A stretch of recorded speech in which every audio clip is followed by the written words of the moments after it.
Selamat berjumpa kembali di Cupu Channel. Setelah sekian kali lebaran, sekian kali puasa kita tidak bikin konten, kita mulai lagi. Nah, kali ini kita akan membahas tentang Satrio Piningit yang biasanya kalau di tahun-tahun politik atau di tahun-tahun tertentu itu Satrio Piningit selalu muncul. Monggo, siapa yang mau mulai?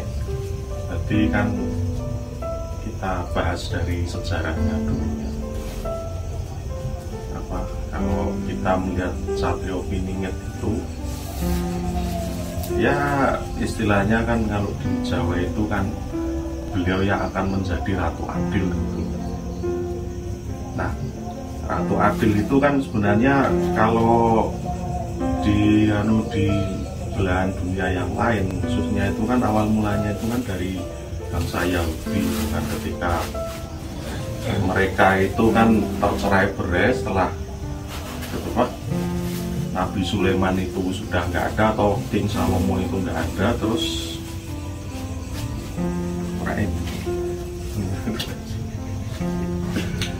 terus mereka mengharapkan sebuah figur pemimpin yang bisa menyamai dari bapaknya King Salomo itu, atau King David atau Nabi Daud itu kan. Akhirnya mereka terus berharap sampai akhirnya pada awal Masehi lahirlah Isa putra Maryam atau Yesus yang kita kenal itu kan. Cuma kan yang jadi masalah bagi sudut pandang Yahudi, benar memang si Yesus ini keturunan Yahudi tapi dari pihak wanita gitu. Jadi bisa dikatakan kalau dari pihak wanita nasabnya batal gitu kan, bus gitu, bukan seperti yang diharapkan. Dan semakin kesini loh kok ternyata Yesus kok matinya kok di tiang salib gitu, di tiang salib. Berarti wah ini kalau menurut Alkitab atau istilahnya yang Perjanjian Lama, ini berarti kalau di tiang salib itu dia matinya terhina gitu. Terus akhirnya semakin kesini terus banyak yang mengaku-ngaku sebagai istilahnya Mesias gitulah, atau adil atau apa gitu, yang intinya adalah untuk sesosok yang bisa untuk membawa kejayaannya di masa lalu. Nah, kalau kita melihat di belahan dunia yang lain, istilahnya kalau di India itu ya sekitar tahun 1800-an itu lahirlah sosok nama Mirza Ghulam Ahmad gitu kan. Dia itu kan sebenarnya kan pemimpin dari sekte Ahmadiyah gitu kan. Ya, jadi ya, beliau itu mengaku sebagai Nabi Isa sekaligus Imam Mahdi, jadi double gitu. Nabi Isa diaku, Imam Mahdi juga diaku gitu. Padahal kalau di teksnya itu kan di Islam itu kan bahasa sosok yang berbeda, tapi oleh beliau itu diaku semua harga diri beliau. Itu ya monggo makan. Nah, sekarang kita akan ke daerah Indonesia, khususnya di Jawa gitu kan. Jadi awal mula yang mengaku sebagai Ratu Adil atau Heru Cokro itu pertama kali itu adalah Pangeran Aryo Diponegoro.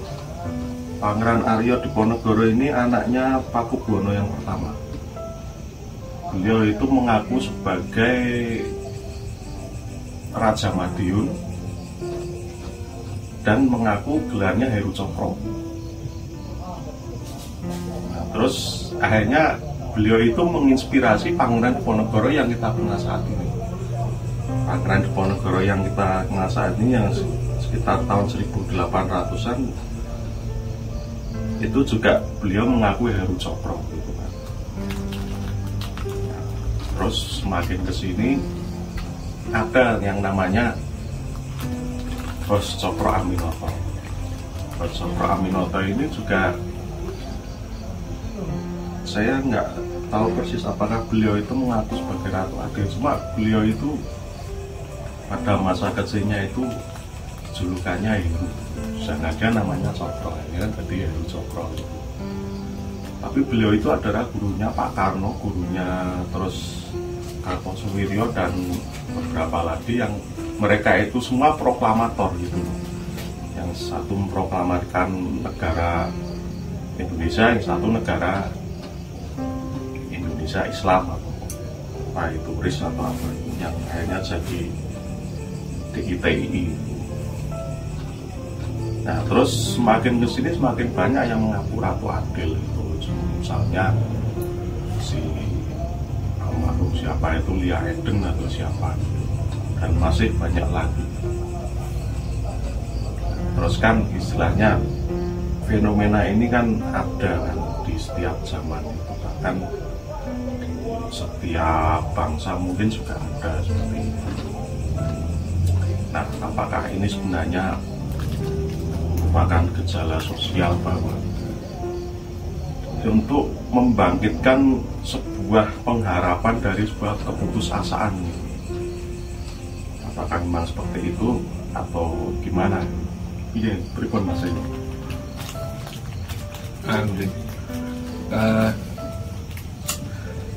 Nambahin dikit dari keterangannya Kang Tom tadi itu, mungkin ini kurang dikenal, tapi itu bisa di-search di media-media yang ada sekarang, bahwa di Klaten sekitar abad 18 akhir 19 awal itu ada juga yang ngaku Satrio Piningit.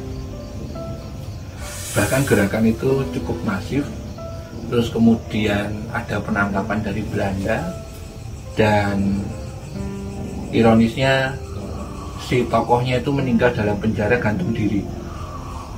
Jadi tidak sempat dilacak backup dia dari mana. Itu ada kejadian juga di sekitar awal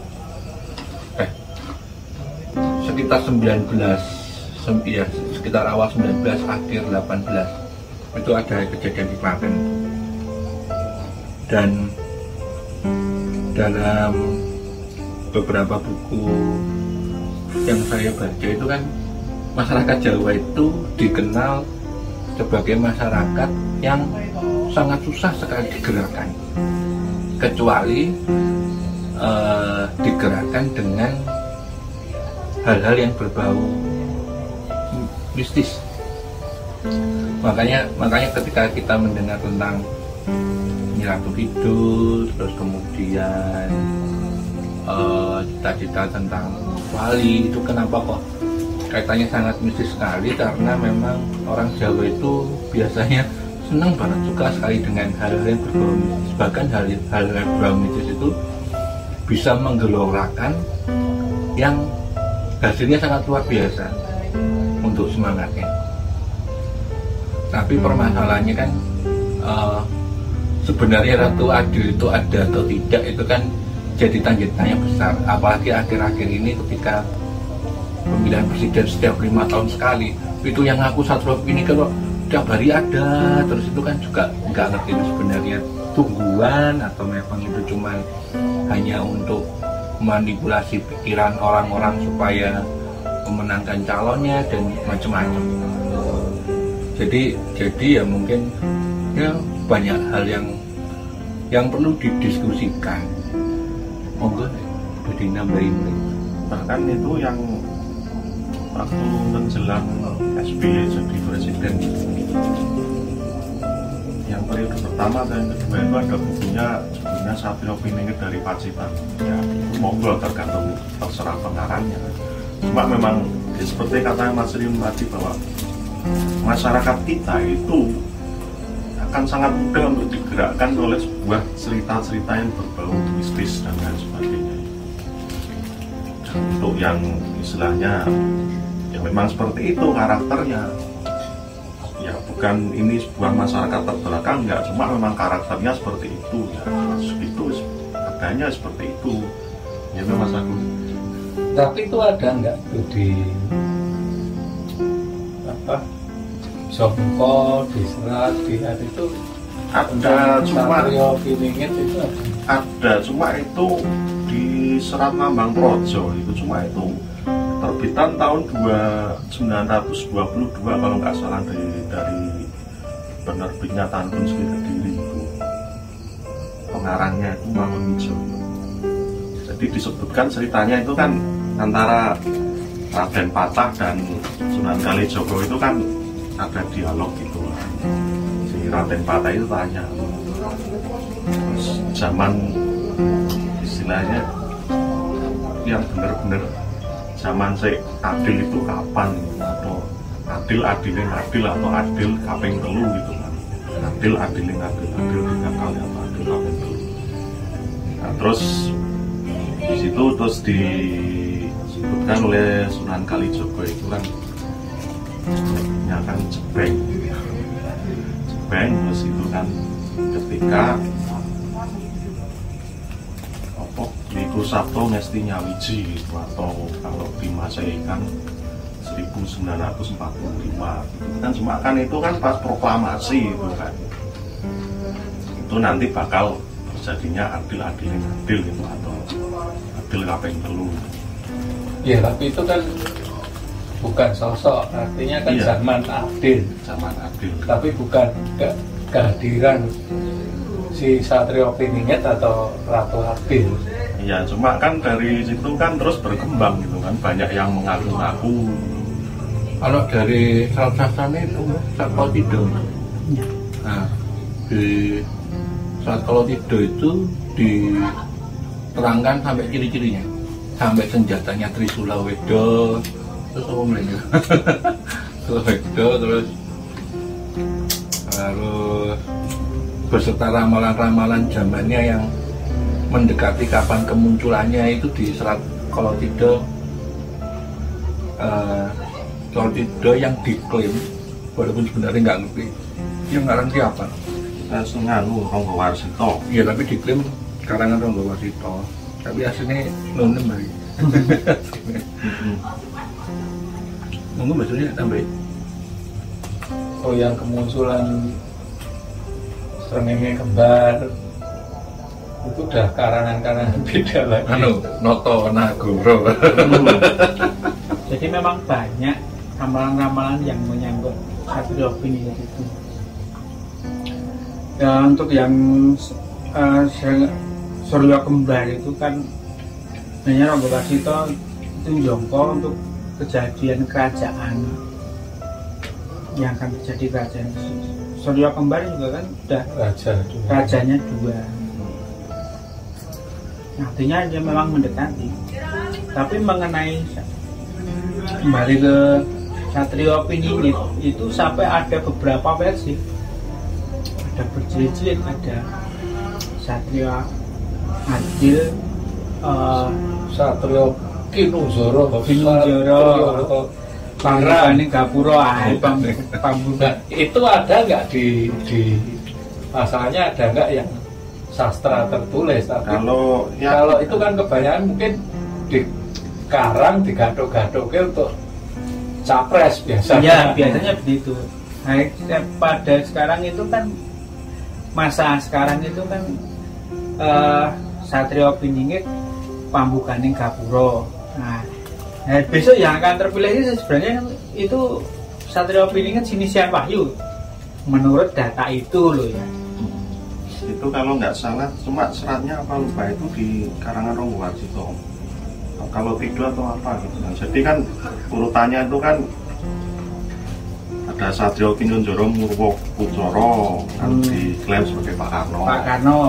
Terus Satrio Mukti Wibowo Kesandung Sampar itu kan Itu Pak Harto. Nah, terus kan Satrio Jinumput Sumulatur Mung Sedilit itu B.J. Habibie. Nah, terus kan ada Satrio Lelono Topong Rame itu Gus Dur. Topong Rame gitu jagat gitu kan. Ya kan sebenarnya sosialnya tinggi gitu kan. Kalau sama siapa saja. Terus ada Satrio Piningit Hamong Tuwuh itu Megawati. Nah, terus Satrio Boyong Pambukaning Gapura. Nah, ini siapa? Apakah SBY, apakah Jokowi?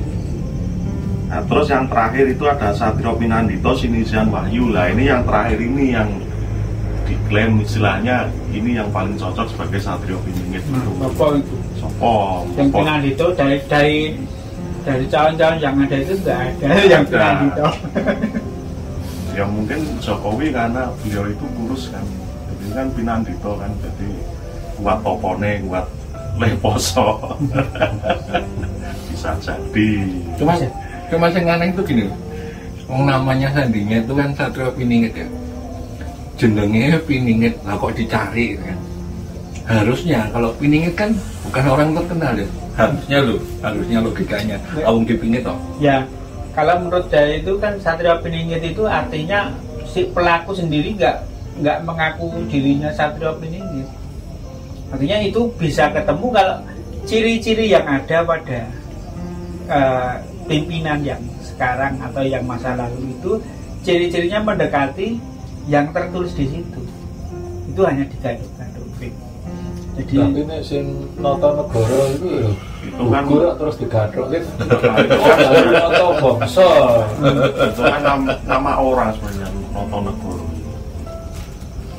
Ada yang bilang no Pak Karno, to Pak Harto, harus bubrah itu zaman Pak Harto masih Notonegoro gitu. Dia balik no meneh gitu. Begitu anu Habibie Mega maunya diambil, terus SBY soalnya terus jadi noto bangsa itu kan tinggal ke ramalan. Ya bisa jadi rohnya Jokowi insinyur rohnya kan katanya noto bangsa terus balik lagi noto negara lagi. Ya, selepas dari ramal-ramal itu sebenarnya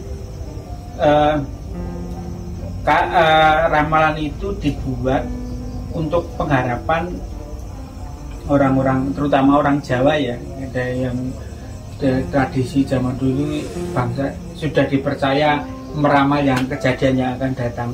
Itu suatu pengharapan yang ditimbulkan supaya masyarakatnya itu ada pengharapan yang berkelanjutan. Kalau menurut saya, jadi nggak ngelokro. Kalau ngelokro kok nganu itu artinya nanti banyak yang paling tidak gila karena atas kejadian mutung.